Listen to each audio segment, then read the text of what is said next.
Okay, for these problems, we're given a picture of the graph instead of an actual equation.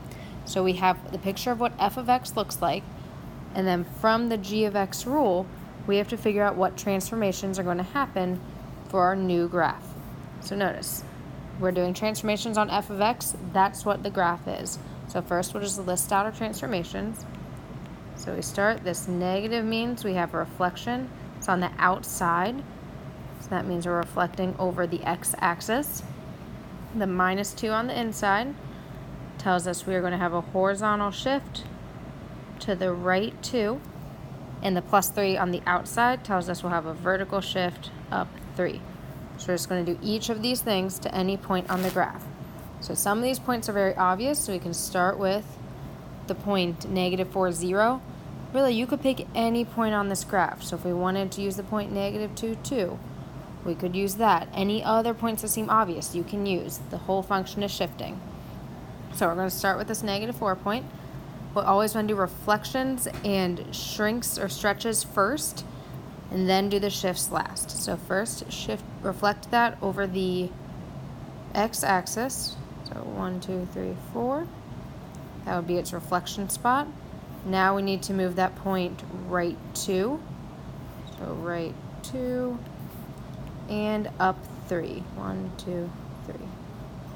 So after the shift, that is where that point is going to be.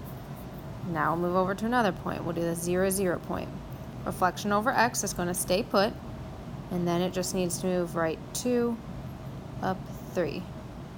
Notice in the original graph, those 2 points are on the same line as each other.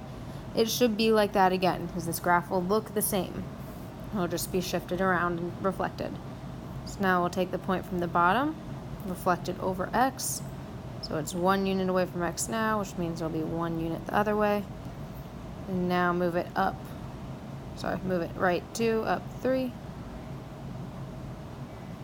And then we'll get this last end point over here. Reflect over x. So 1, 2, 3, 1, 2, 3. Right 2, up 3. 1, 2, 3. From here, you just want to trace the graph as best you can. If you want any more points, you can absolutely do more points. So maybe to help, we'll do this -2, 2. We reflect that over x. 1, 2. Here's where it would be. And then right 2, up 3.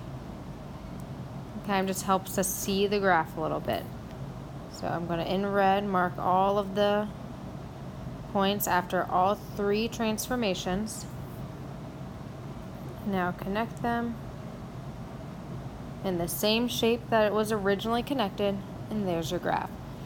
You could do this one step at a time. You could redraw the graph after it reflects, then you could redraw the graph after horizontal shift, then you could redraw the graph after a vertical shift. That absolutely works as well. You just have to think every point needs to go through the 3 transformations to get to your end result.